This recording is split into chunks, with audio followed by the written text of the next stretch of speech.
বাংলাদেশ সেনাবাহিনীতে একতরফা যে বিচার ব্যবস্থা, আমরা সৈনিকরা চাকরি করি, ক্যান্টনমেন্টের ভিতরে তো এমন কিছু নাই যে চুরি করে বাড়ি যাওয়া লাগবে, হাজার হাজার হাজার কোটি টাকা, কোনো কিছুই নাই। 5 বছর 10 বছর 15 বছর 20 বছর একটা সৈনিক চাকরি করার পর খালি হাতে যে বাড়ি পাঠাই দেয়, এই যে কর্মকর্তারা একটু ভাবে না যে একটা ছেলে মেয়ে, 2টা মেয়ে থাকে, বড় থাকে, খালি হাতে বিনা অপরাধে এই যে একতরফা বিচার ব্যবস্থা, এইটা যে সেনাবাহিনী করে, এটা পুনরায় একবারে নিষ্ক্রিয় করতে হবে। এবং 3টা দাবি নিয়ে আমরা এসেছি। আমাদের পুনরায় চাকরিতে বহাল করতে হবে, 2 নম্বরে আমাদের পেনশনের আওতাধীন আনতে হবে, এবং একতরফা বিচার ব্যবস্থা এইটা নিষ্ক্রিয় করতে হবে আমাদের। আমরা এই দ্রব্যমূল্যের ঊর্ধ্বগতির কারণে আমরা আমাদের পরিবার, মা বাবা, ভাই বোন, স্ত্রী সন্তানকে নিয়ে খুবই দুর্বল অবস্থায় জীবনযাপন করতেছি, যা এই একবিংশ শতাব্দীতে একেবারেই একটা ফ্যামিলির জন্য খুবই দুর্বহ জীবন হয়ে যাচ্ছে। এজন্য আমাদের দেওয়ালে পিঠ ঠেকে গিয়েছে। আমরা এখন না পারতেছি বাঁচতে, না পারতেছি মরতে, আমাদের একেবারেই করুণ অবস্থা। আমরা এখন রিক্সা চালাই খাইতে পারতেছি না, সমাজে আমাদের কোনো সম্মান নাই। আমরা ফেসিবাদী সময় ছোটোখাটো ভুল ভ্রান্তি নিয়ে আমাদের চাকরিচ্যুত করা হয়েছে। এখন আমরা 3টি দাবি নিয়ে আমাদের এই আজকের এই সম্মেলন। সেটা হচ্ছে, 1 নম্বর দাবি হচ্ছে চাকরি পুনর্বহাল। যদি পুনর্বহাল না করতে পারে সরকার, তাহলে তাদেরকে পেনশনের আওতায় দিবে। আর একতরফা যে বিচার ব্যবস্থা, সেটা সংস্কার করতে হবে। এই 3টা দাবি নিয়ে আমাদের আজকে প্রেস বিজ্ঞপ্তি। বিগত সরকারের আমলে আমার হাজবেন্ড গত 5 বছর আগে চাকরিচ্যুত হয়েছে, কোনো বিনা কারণ বশত, কোনো কারণ ছিল না। উনি একজন অফিসারে, উনার সাথে মানে একটা অন্যায় করছে বা অন্যজনের সাথে একটা অন্যায় করতে উনি দেখছে, এরকম ওনার পিছু লেগে শেষ পর্যন্ত আমার হাজবেন্ডের চাকরিটা নিতে বাধ্য হয়েছে।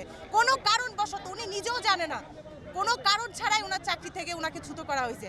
এখন একটাই দাবি, রাস্তায় নামতে বাধ্য হয়েছি, জীবিকা নির্বাহ করতে কষ্ট হচ্ছে, বাচ্চা কাচ্চা নিয়ে মানে অসহায় হয়ে পড়ছি। আজকে আমরা রাস্তায় নামতে বাধ্য হয়েছি, রাস্তায় নামছি, রাস্তায় থাকবো, যতক্ষণ দাবি আদায় না হবে ততক্ষণ আমরা রাস্তা ছাড়বো না। আমাকে ছুটির কথা বলে, আমি একজন অসুস্থ, একজন সেনাবাহিনীর লেফটেন্যান্ট কর্নেল এবং তার উচ্চপদ মর্যাদা অনুযায়ী ডাক্তাররা আমাকে রেফার করেছে ঢাকা সিএমএস চিকিৎসার জন্য। আমাকে পার্ট অফ ফিলিপ ছুটি ঘোষণা করিয়া আমার ছুটি ক্যান্সেল করে এবং গোপনে আমার নামে ওয়ারেন্ট পাঠায়। আমি একজন প্লাটুন কমান্ডার, আমি একজন প্লাটুন সার্জেনের দায়িত্ব পালন করছি। আমাদের যে ব্যথা নিয়ে আমরা যে এখনও যে নীরব বসে আছি, আমাদেরকে চাকরিচ্যুত করে আমাদেরকে সান্ত্বনা দেওয়া হয়েছে যে তোমরা বাড়িতে থাকো, তোমাদের পেনশন তোমাদের বাড়িতে পৌঁছে দেওয়া হবে। এবং আমি যে একজন এনসিও, আমি যে একজন প্লাটুন সার্জেন্ট, আমার পরিবার, আমার ফ্যামিলিকে না জানিয়ে কাপড়ের এবং শক্তির জোরে, ইউনিফর্মের পাওয়ারে, সশস্ত্র অবস্থায় একজন মানুষকে নিরস্ত্র করে জোর করে বাধ্যতামূলক পেনশন পাঠানো হচ্ছে। এটা পৃথিবীর ইতিহাসে, পৃথিবীতে আরও সেনাবাহিনী আছে, আরও বিভিন্ন সশস্ত্র বাহিনী আছে। এই বাংলাদেশের যে ঘটনা, এই ঘটনা আমাদেরকে যে নির্যাতন, যেভাবে আমাদেরকে চাকরিচ্যুত করা হয়, আমরা যেহেতু সেনাবাহিনী, আমার সেনাবাহিনী, আমি সেনাবাহিনীর কেন ভাবমূর্তি নষ্ট করব?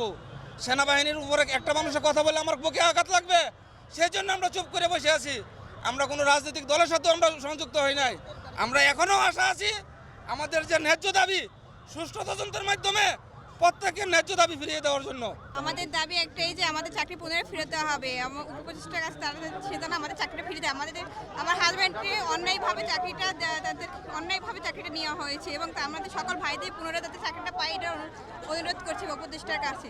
আমরা আজকে কতটা বাধ্য হয়ে, কতটা অসহায় রাস্তায় নামছি সেটা বলার মতো না, এবং এই আমরা রাস্তা কতক্ষণ ছাড়বো না ততক্ষণ না আমাদের চাকরি পুনরায় ফেরত দেওয়া হচ্ছে। আমি সাবেক নৌ সদস্য, আমি দীর্ঘ 15 বছর নৌবাহিনীতে চাকরি করছি। আমি ডিজিটাল অ্যাক্ট সিকিউরিটি আইনে 2018 সালের 67 দিন কন্ডেন্স সেলে কারাবাসের পর আমাকে চাকরিচ্যুত করা হয়।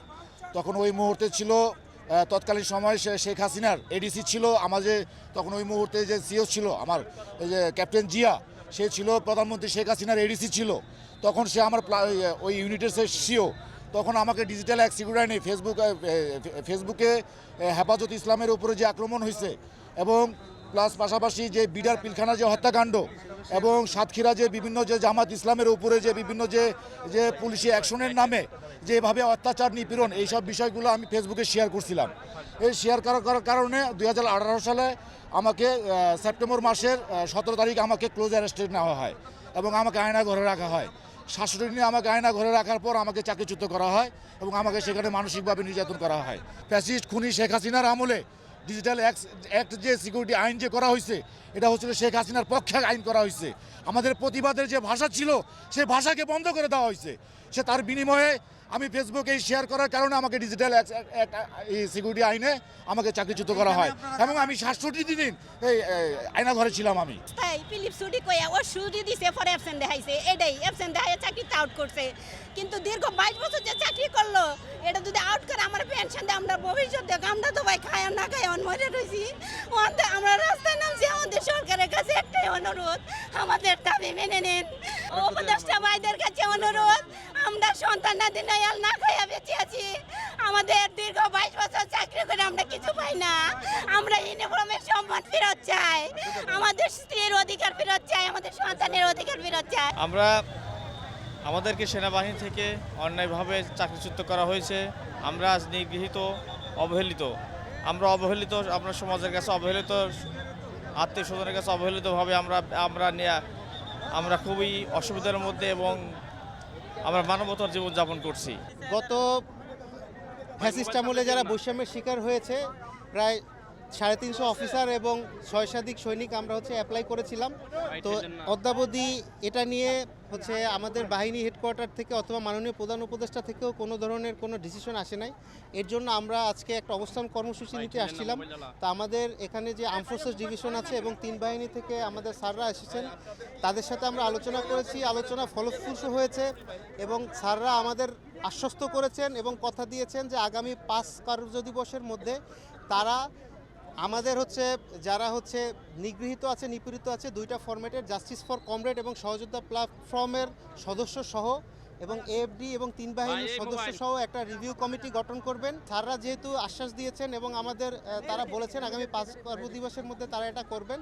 তো আপাতত এই জন্য আমরা আমাদের অবস্থান কর্মসূচি যেটা আছে সেটা থেকে আপাতত আমরা সরে যাচ্ছি স্যারদের কমিটমেন্ট দেওয়াতে।